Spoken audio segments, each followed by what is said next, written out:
benvida ao novo episodio de Longa Lingua. Se ainda non nos coñecen, este é un proxecto da Mesa pola Normalización Lingüística no que conversamos con profesionais de éxito que empregan a lingua galega no seu día a día para así mantela viva. Neste episodio contamos coa presenza de Elena Ferro, artesá zoqueira. Moi boas, Elena. Hola, moi boas. Moitas grazas por estar connosco. Pois, dun elemento tan propio galego como son os zocos, no teu caso, fixeches deles como unha marca moi recoñecida do país. Como naceu este proxecto? Bueno, a min casi que nacín eu no proxecto, máis que nacer o proxecto en min. Porque xa dende pequeniña, como nacín nunha familia de zoqueiras e zoqueiros, pois o meu espazo de xogo foi o taller. Entón, criei-me entre zocos e son a miña paixón. Porque xa tiñas claro desde pequena que querías apostar por traballar neste proxecto familiar. Sempre me gustou moito, entonces como que o meu tempo libre sempre iba para o taller, non? Despois, cando estaba facendo os meus estudos de bacharelato, pois as fins de semana, pois iba ás feiras con miña tía e con meu pai, ou estaba no taller pois facendo encargos e cousiñas, experimentando moito co coiro e ca madeira. Entón, pois, ao final, sabes, xa me volquei directamente no oficio, aínda que, claro, que meus pais e a miña familia querían que, bueno, pensaban que non iba a ser un bo futuro para min, entón preferían que pois estudase unha carreira que nunca está de máis, pero no meu caso pois xa desempeñei toda a miña ansia no taller.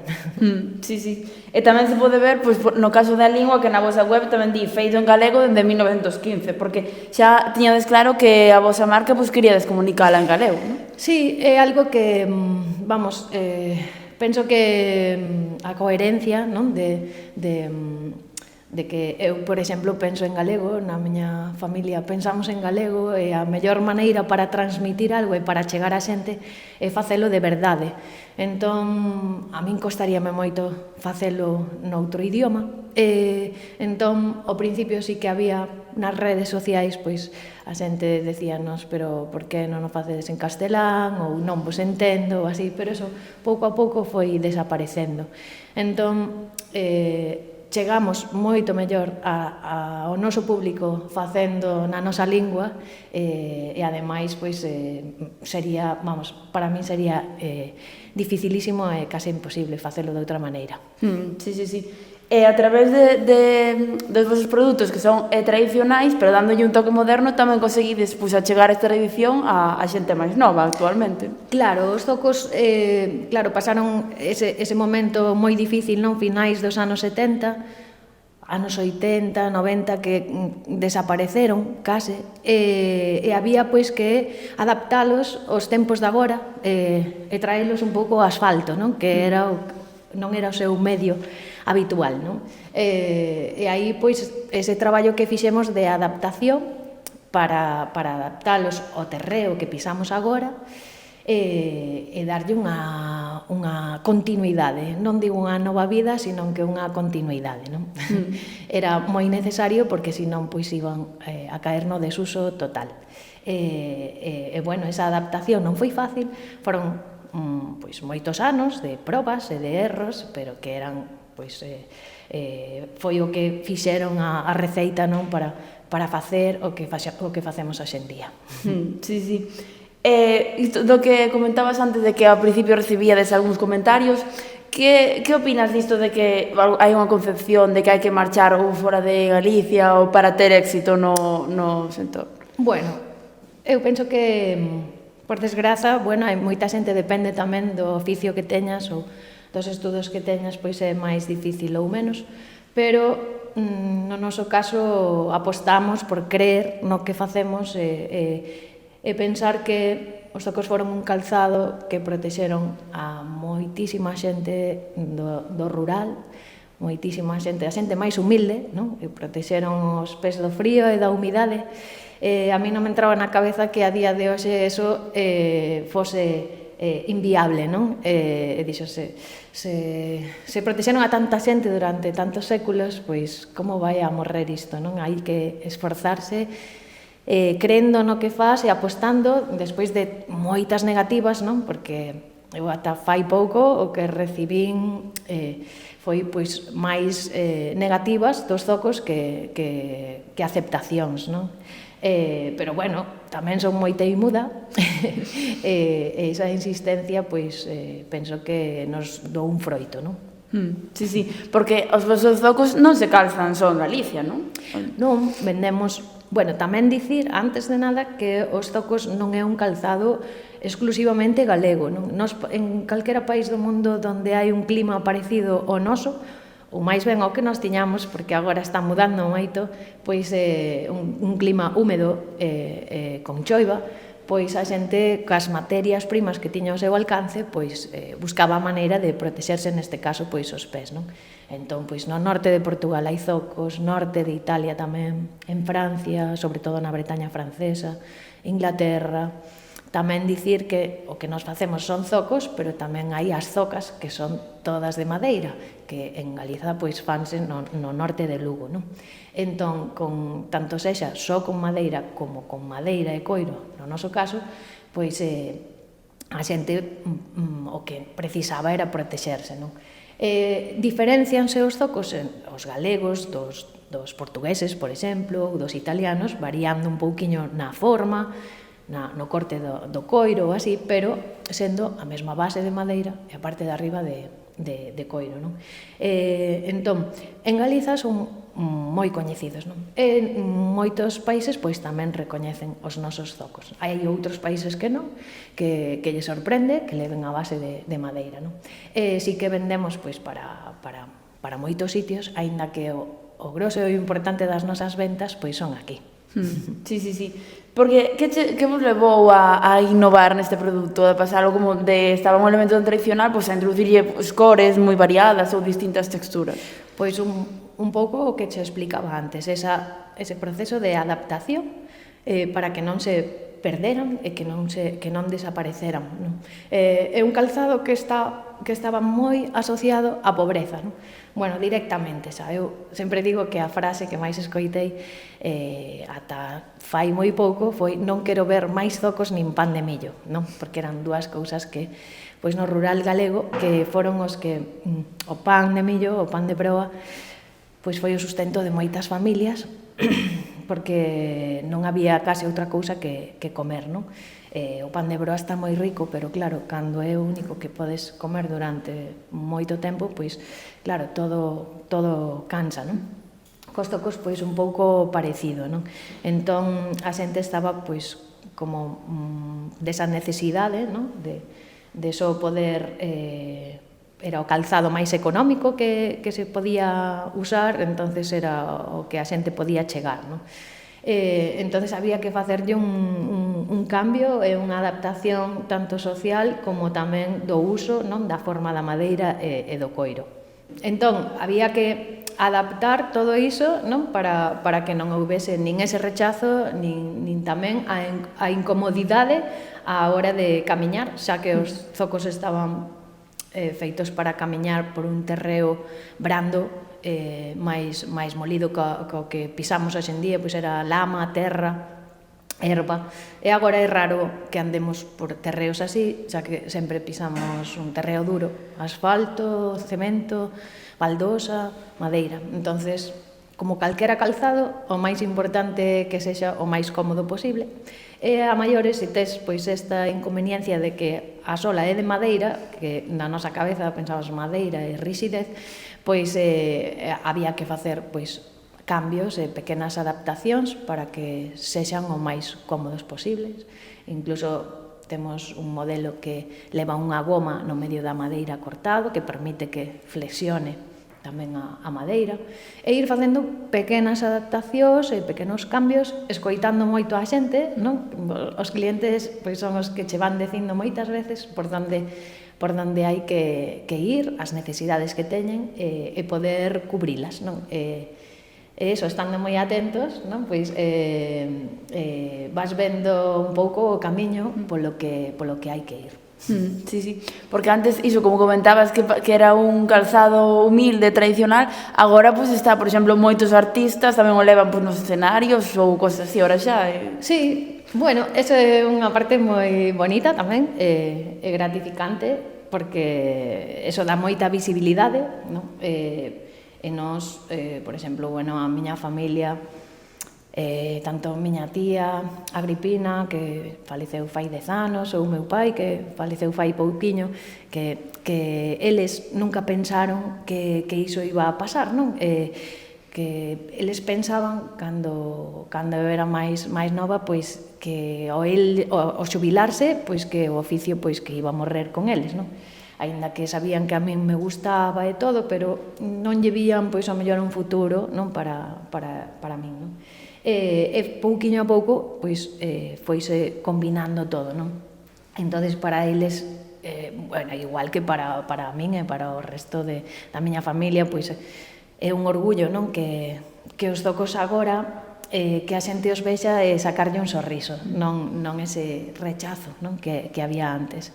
Pero para min sempre digo que unha das partes que máis me gusta é cando ven ao taller ou en algunha feira, ás que imos, pois ven algunha xente maior, algunha señora maior, e que os ve e que lle entra como unha tenrura, non, na cara, dicindo, mira os zocos, estes xa non son os de antes, pero siguen sendo zocos.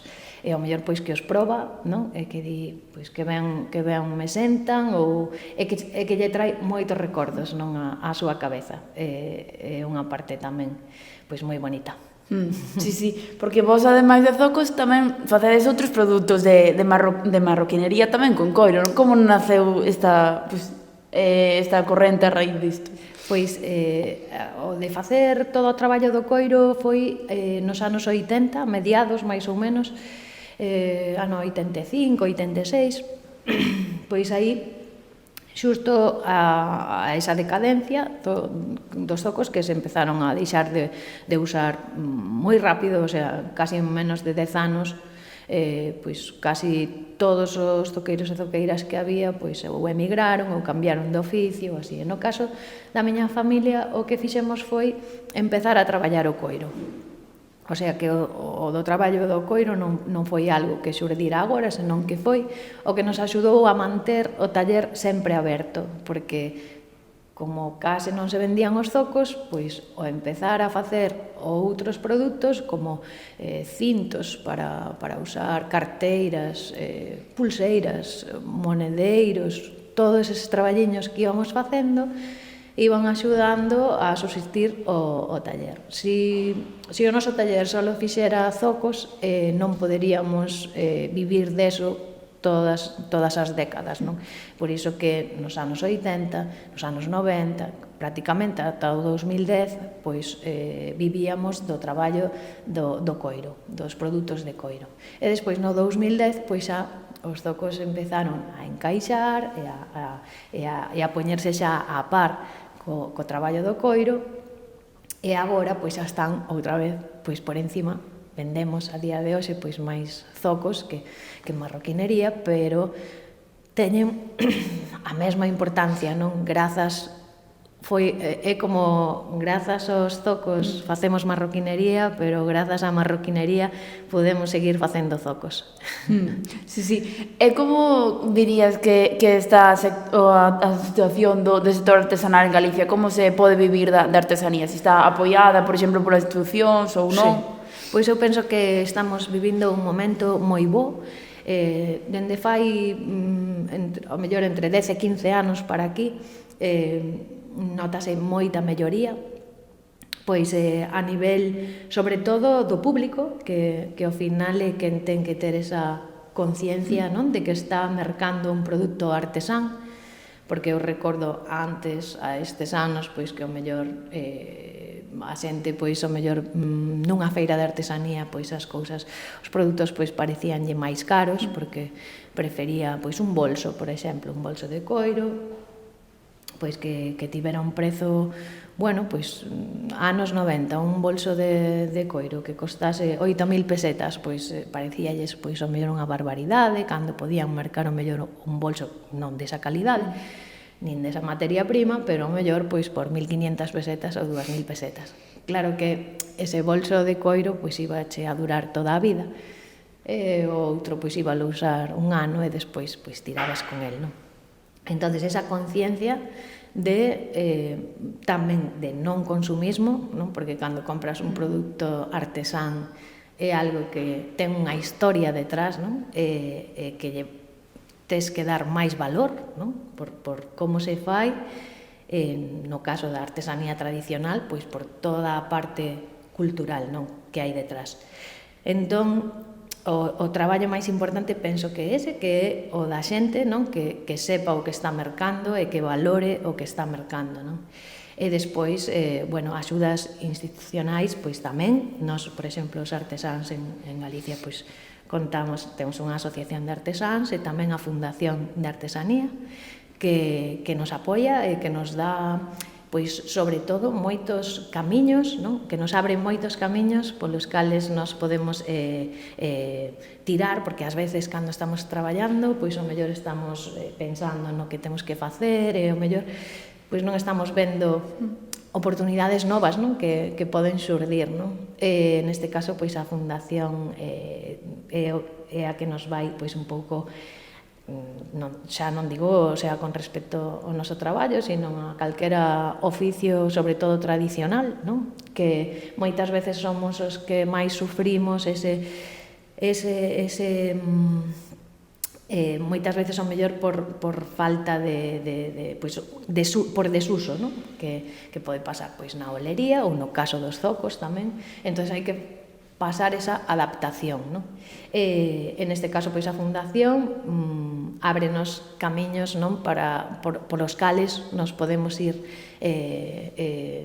tocando portas novas e tendo oportunidades, non? Para novo mercado. Porque é iso un pouco que comentabas, que nos vosos sectores na artesanía, cada un pouco no seu apartado, que facedes uns produtos duradeiros, en contraste pois ao consumismo ou a obsolescencia programada que está tan de moda últimamente, non? Claro, sí, a verdade é que en xeral na artesanía sempre procuramos usar pois as mellores materias primas e facer pois produtos que sexan duradeiros, que sexan casi pezas que tes no teu armario ou na túa casa ou no teu xoieiro, non?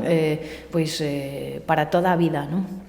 Entón non ten nada que ver ca voráxime de consumismo na que estamos inmersos, xa que é como que a vida te leva a iso, non? Pero tamén hai que saber frear, non? Decir, para aí. Por exemplo, os nosos zocos, moita xente despois de usalos, ou mellor, pois, si merca outro par ou así, pois, os que tende máis, os zocos máis vellos, é raro que a xente os tire. Gardos, e despois dalle como outra vida, pois, ao mellor, pois, utilizos de decoración, non? Que os ten ali pois nun lado da casa ou lado de algún obxecto que lles guste ou facendo pois un floreiro ou eso nun estante. Os zoquiños que vendemos para os nenos pequenos, eso xa nada, son como van para as estanterías das habitacións a maioría das veces, non? Entón eso é moi bonito, claro. Non é de usar e tirar, non? Eso ten moito máis valor que calquera outro produto que poidas mercar. Sí. E para o futuro, como te gustaría seguir co proxecto? A donde te gustaría chegar? Bueno, para o futuro, a verdade é que nunca penso nun futuro, penso que oxalá poder seguir traballando así.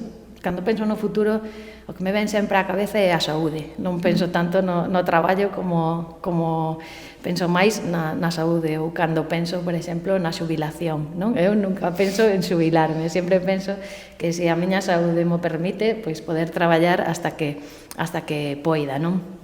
Non estar aí con eso da idade ou así.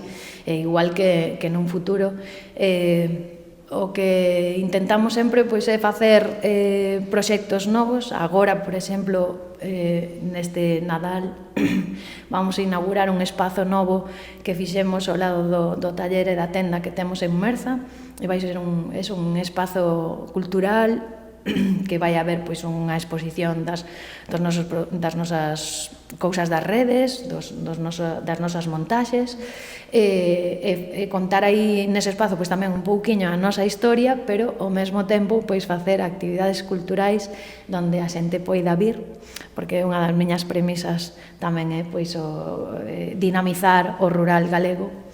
Son os zocos, a lingua e o rural, non? Son como as miñas os meus tres pilares, non? Xunto que co traballo que desenrolamos, pois que sempre intento pois apoiar e protexer, non?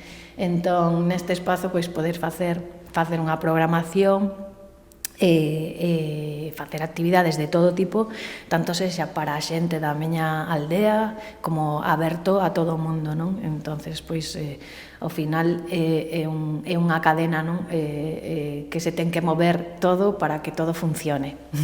Sí, sí.